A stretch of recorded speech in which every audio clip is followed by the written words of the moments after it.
Out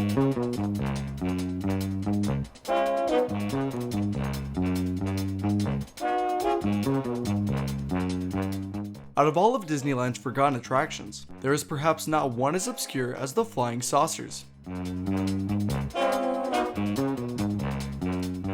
A ride surrounded by infamy, even being brought back from the dead. Flying Saucers opened at Disneyland on August 6, 1961. The ride occupied the current home of Space Mountain. Passengers would board individual saucer vehicles and bounce around, ramming into each other like futuristic bumper cars.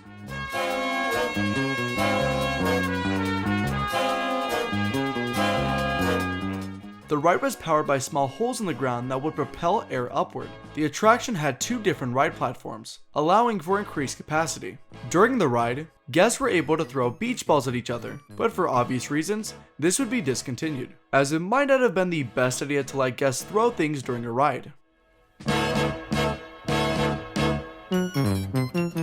While some seemed to enjoy the experience, there was a multitude of problems with it. The system that supplied the air was unreliable, and caused a lot of downtime.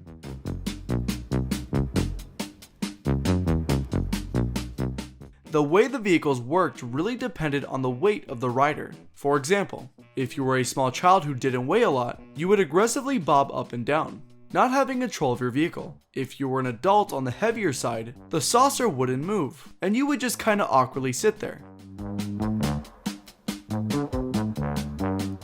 The ride closed on August 5th, 1966, shy one day of the attraction's 5th anniversary. The space stage would take its place in 1967.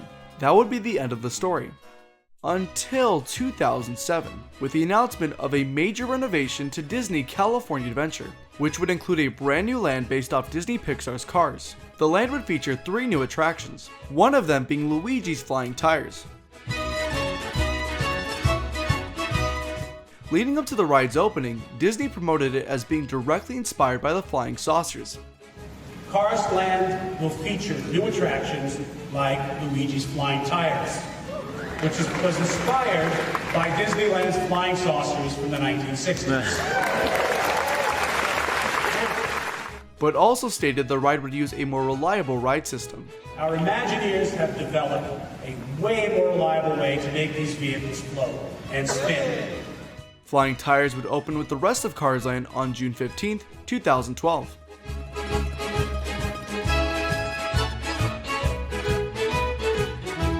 Now, I never experienced the flying saucers, but I did ride Flying Tires.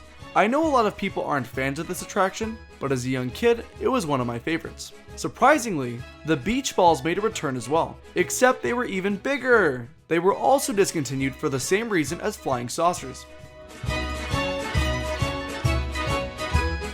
The main problem with this version is people didn't understand how to control the vehicles. There were signs placed around the ride, but they were largely unnoticed. The vehicles were also bulky and slow moving, with a low rider capacity. With the reception of Flying Tires being unfavorable, it wasn't too much of a shock with the announcement of its closure on February 17, 2015, only 3 years after the ride opened. Its replacement would be Luigi's Rollickin' Roadsters, based off Luigi's family from Cars 2. The replacement opened just a year later in 2016.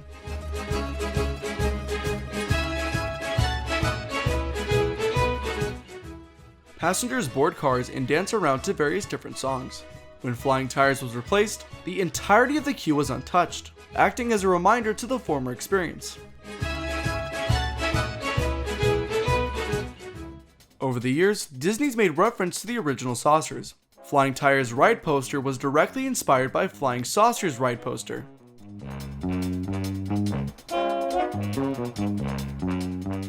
A banner once hung from the Innovations building advertising the defunct attraction.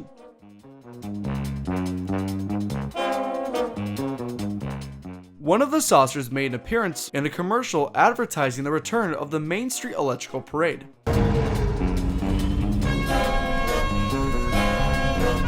Even though Flying Saucers and Flying Tires weren't that successful, it was more innovative than a traditional bumper car system, and it definitely did have its fans, including myself in the case of Flying Tires.